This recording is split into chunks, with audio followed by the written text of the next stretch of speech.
Hi dear students. Online कक्षाओं में आप सभी का हार्दिक स्वागत है। विद्यार्थियों, आज हम सूक्ष्म जीव विज्ञान का माइक्रोबायोलॉजी का एक सरल सा टॉपिक माइकोप्लाज्मा को डिस्कस करने जा रहे हैं। तो आइए छात्रों, स्टार्ट करते हैं हम माइकोप्लाज्मा को।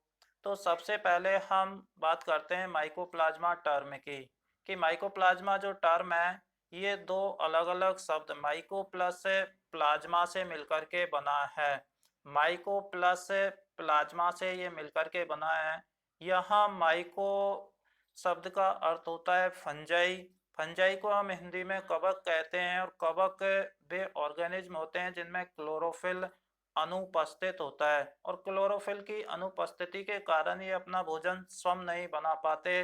दूसरा जो टर्म है प्लाज्मा, प्लाज्मा का अर्थ होता है फ्लूइड, तरल या द्रव्य हम इसे कहते हैं। यदि हम इन दोनों शब्दों को एक साथ मिला दें तो मिलाने के बाद एक नई टर्म आती है फंगस फॉर्म, जिसे हिंदी में कवक द्रव्य कहते हैं। अर्थात माइकोप्लाज्मा कवक द्रव्य के समान ऑर्गेनिज्म या जीव होते हैं। अब शब्दों में परिभाषा के रूप में हम माइकोप्लाज्मा को इस प्रकार से डिफाइन कर सकते हैं कि mycoplasma are the unicellular polymorphic cell wall less bacteria.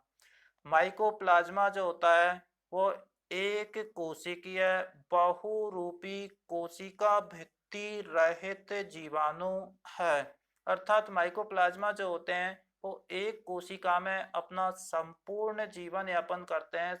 जीवन की सभी प्रक्रियाएं एक कोशिका के अंतर्गत होती हैं।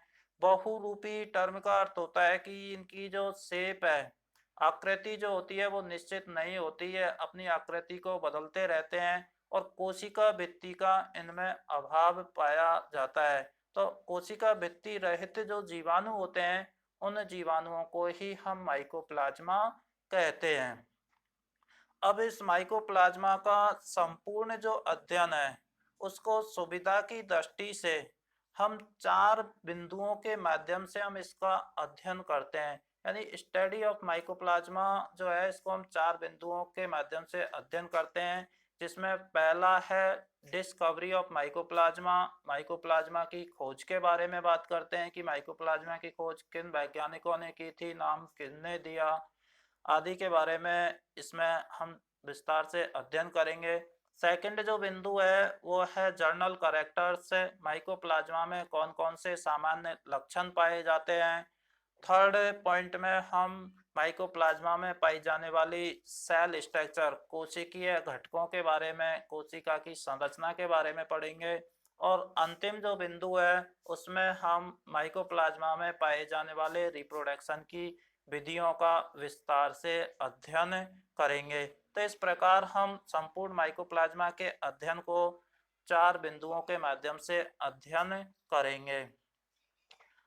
सबसे पहले हम बात करते हैं first point, discovery of mycoplasma. Mycoplasma की खोज के बारे में बात करते हैं। तो माइकोप्लाज्मा की खोज में सर्वप्रथम एक लुईस पास्चर नाम का साइंटिस्ट आया था। लुईस पास्चर नाम का जो साइंटिस्ट था इसने किण्वन पर शोध कार्य किया, और किण्वन पर शोध कार्य करते हुए इसने सर्वप्रथम ये बताया था कि माइकोप्लाज्मा की खोज पशुओं के प्लूरोनिमोनिया रोग के रोग कारक के रूप में की। अर्थात इसने बताया था कि पशुओं में एक प्लूरोनिमोनिया रोग होता है, और इस प्लूरोनिमोनिया रोग को उत्पन्न करने वाले जो रोग कारक होते हैं उन रोग कारकों के रूप में माइकोप्लाज्मा की खोज की। लेकिन उस समय तक माइकोप्लाज्मा जो है ये टर्म नहीं दी गई थी। इन्होंने केवल माइकोप्लाज्मा को रोग कारक के रूप में बताया, और इनको आइसोलेशन करने में सफलता नहीं मिली। तो इसके पश्चात फिर दूसरे जो साइंटिस्ट हैं ये है नॉकॉर्ड एंड रॉक्स 1898। लुई पास्चर के बाद फिर नॉकॉर्ड और रॉक्स नाम के दो साइंटिस्ट आए, और इन दो साइंटिस्टों ने माइकोप्लाज्मा को कल्चर मीडियम, एक संवर्धन माध्यम पर उगाने में इन्होंने सफलता प्राप्त की थी। तो नॉकवर्ड और रॉक्स ने माइकोप्लाज्मा को संवर्धन माध्यम पर सबसे पहले कल्चर करने में सफलता को प्राप्त किया था। देन इसके बाद नोबेक नाम का एक साइंटिस्ट आया था और नोबेक नाम के साइंटिस्ट ने 1929 में ये जो सूक्ष्म जीव होते हैं इन सूक्ष्म जीवों को माइकोप्लाज्मा वंश में रखा, या हम ये कह सकते हैं कि माइकोप्लाज्मा टर्म को नोबेक नाम के साइंटिस्ट ने 1929 में दिया था। और अंत में डिस्कवरी के अंत में डॉई एट ऑल, डॉई नाम का एक साइंटिस्ट था और उसके सहयोगी वैज्ञानिकों ने 1967 में सर्वप्रथम माइकोप्लाज्मा को पादपों के रोग कारक के रूप में स्थापित किया। अर्थात सर्वप्रथम इन्होंने ये बताया था कि माइकोप्लाज्मा जो होता है ये पादपों में रोग उत्पन्न करने के लिए उत्तरदायी होता है। तो इस प्रकार ये भिन्न भिन्न साइंटिस्टों ने माइकोप्लाज्मा की खोज में अपना महत्वपूर्ण योगदान दिया। अब हम बात करते हैं journal characters of mycoplasma. Mycoplasma में कौन कौन से सामान्य लक्षण पाए जाते हैं। अब हम बात कर रहे हैं कि journal characters of mycoplasma, mycoplasma में कौन कौन से सामान्य लक्षण पाए जाते हैं। पहला जो कैरेक्टर्स है कि माइकोप्लाज्मा ये सर्वाधिक सूक्ष्म एक कोशिकीय एचल प्रोकैरियोटिक जीव है। अर्थात माइकोप्लाज्मा जो होते हैं इस जीव जगत में सबसे छोटे आकार के होते हैं। कोशिका जो होती है इसमें एक कोशिकीय संगठन पाया जाता है, एचल होते हैं अर्थात इसमें मूवमेंट है, गति है, ये अनुपस्थित होती है।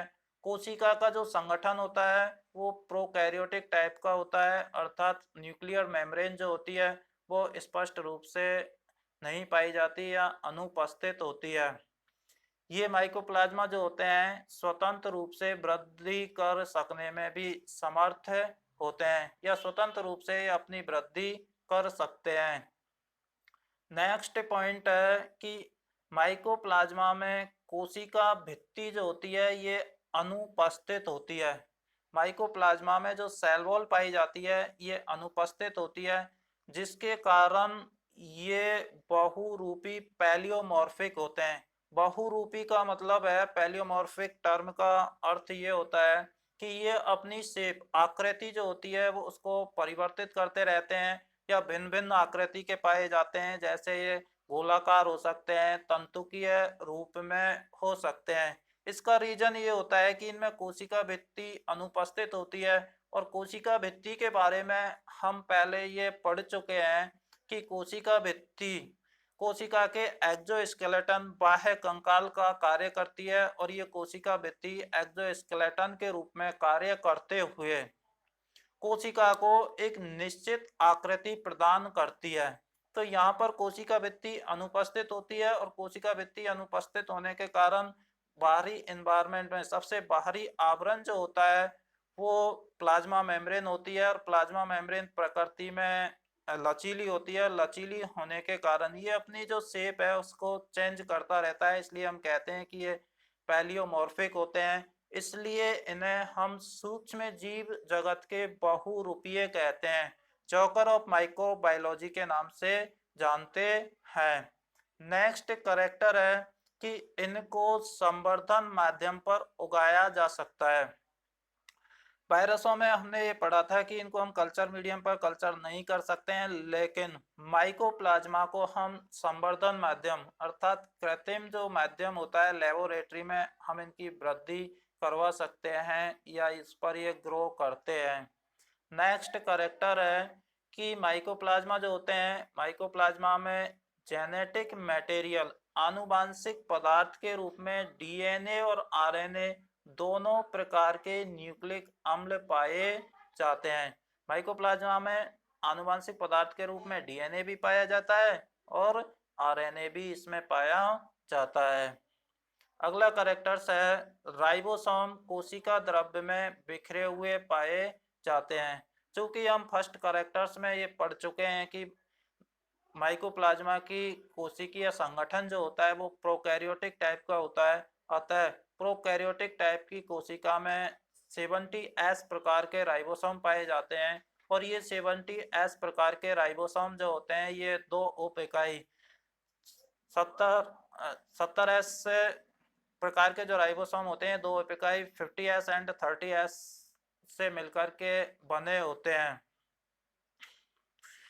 ये कोशिका द्रव्य में बिखरे हुए पाए जाते हैं और माइकोप्लाज्मा के लिए प्रोटीन संश्लेषण का कार्य करते हैं। अगला जो पॉइंट है कि माइकोप्लाज्मा में कशाभिकाएं जो होती हैं फ्लैजिला जो होते हैं ये अनुपस्थित होते हैं और फ्लैजिला की अनुपस्थिति के कारण इसमें किसी भी प्रकार का मूवमेंट नहीं पाया जाता।